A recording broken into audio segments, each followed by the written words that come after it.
to Write Code, an experience report of a reverse engineering and modeling course. The Thank floor you is so yours, much. Brooke. Okay, great. Thank you so much, Fabio. Yes, so this is my presentation on reading to write code. So today I'm joined by one of my co-authors, Adriana Meza Soria. Unfortunately, our other two co-authors could not be here. Andre is actually teaching this class right now. Funny enough, it just overlaps with the presentation time.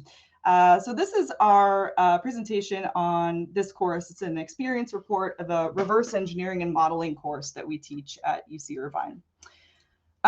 So I think for me to properly communicate the theme that we're trying to convey with this course here, I think it's a useful exercise to place yourself in the position of our students in the Professional Master of Software Engineering program. And I think it's a position that many of us have been in throughout the course of our academic and professional career.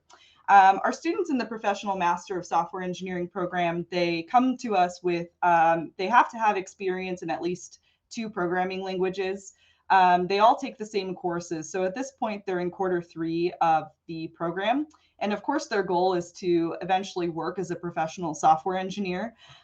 So they're well beyond Hello World. They do have proficiency in programming languages and debugging. But they do not yet have the experience of working in a large, complex software engineering system.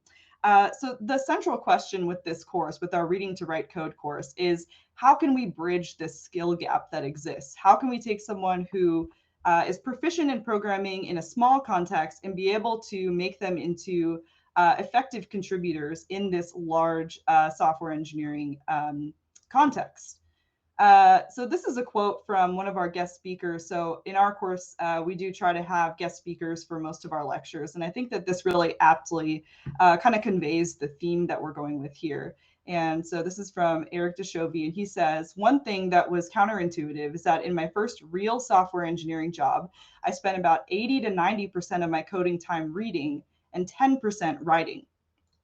And so this really conveys the central theme that we have in this course. So in order to have our students become proficient, ultimately writers of code, we first have to teach them how to read the code. And it's more nuanced than simply reading code, but in a large existing open source system, which we have them work on in team projects, the project has to be, that they work on has to be 100,000 lines of code or more. And ultimately, we'd like them to be able to attempt to contribute a new feature to this system.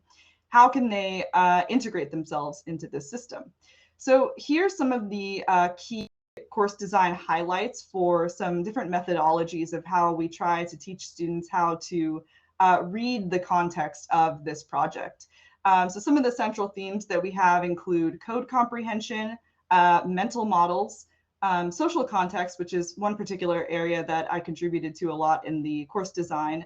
So trying to understand how the inferred social history of the project can really affect the existing history of code that's there, as well as utilizing design patterns as a way to understand what the authors were trying to communicate with their code, as well as using it as a methodology to effectively convey what you're trying to write in your code. So this is some of the student feedback that we received. And in addition to this, last year in the course offering that Adriana and I were a part of, I believe that we had all teams except for one be able to contribute at least one of their pull requests that ultimately got merged into the project. So that was really exciting and a big bullet point that they can also put on their professional software engineering resume. And finally, just to tie it all together, this is a quote from Stephen King from his Reading to Write manual. And I think this is quite interesting because this conveys a similar theme. If you want to be a writer, you must do 2 things above all others: read a lot and write a lot.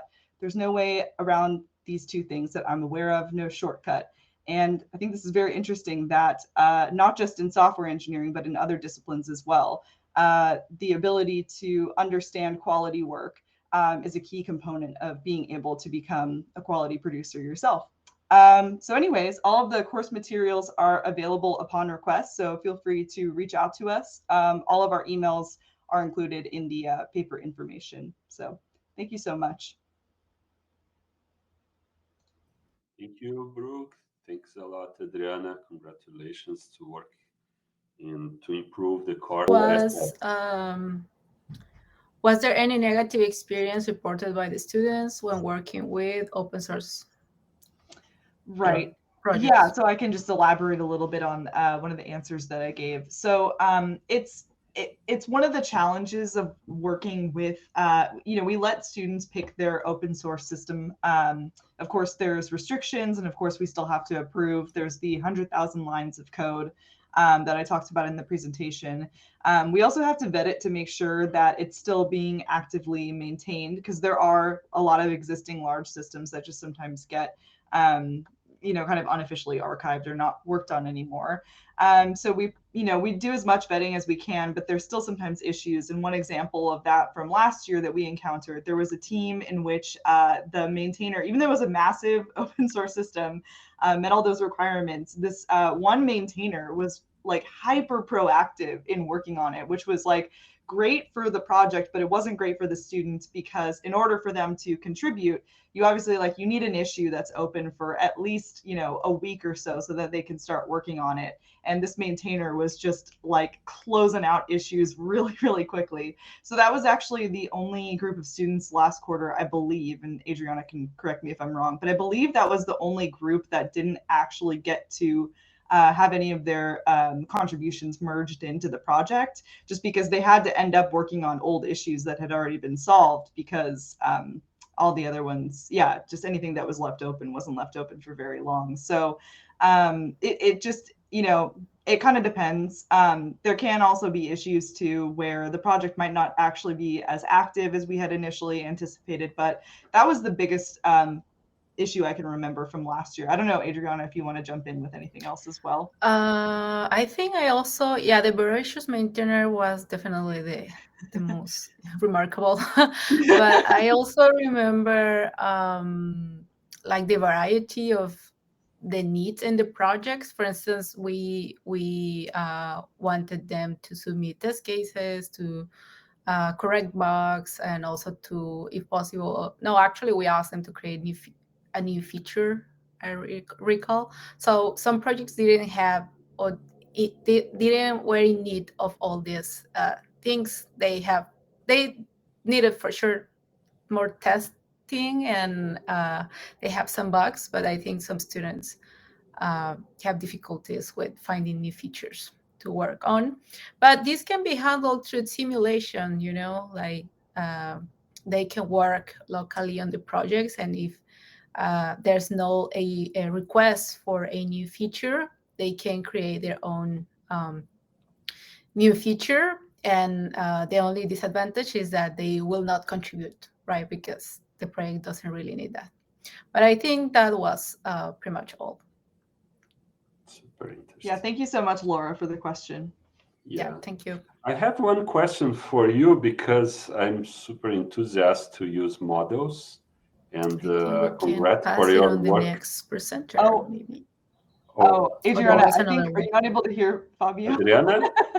I'm not able to hear Fabio. You are? Oh, okay. Yeah. Okay. Go ahead. Another question. Okay, just one little bit, because the point is I'm working a lot with UML diagrams and try to teach, and congrats for trying to push UML in your courses. And did you use component diagrams also in reverse engineering that you did, or what are your choice of UML diagrams? Right. So I guess just first of all, to address kind of one aspect that might be confusing. So the course is titled Reverse Engineering and Modeling. Adriana and I, we joined the course a little late, but according to Andre, when he was designing the course, it's just a result of, I guess initially the intent was to have it more focused on actual reverse engineering and modeling concepts. He changed it a bit to kind of talk about the reading to write code like we talk about in the paper. And I guess just because of the bureaucracy, just the red tape, it's a little difficult to change the course name. So it's a bit of a misnomer. We mostly taught them UML, and we didn't spend a particularly long time on it. We have them utilize the built-in tools in IntelliJ. Most of the projects use Java. Some of them do utilize other languages, but just using the built-in UML tool in the IDE is just to give them exposure to what UML is and to show them that essentially that like anything that's auto-generated, especially in these large projects, is going to be way too complex and just not able, the students won't be able to comprehend that. So I think just getting that exercise and getting them familiar with the tool. I'm not sure if that answered your question, but yeah, No, we didn't get into a lot of the details of the modeling, unfortunately, in this class. okay, great. So times runs fast. Maybe someone have a question to, I think that Mathieu did a question to Raj.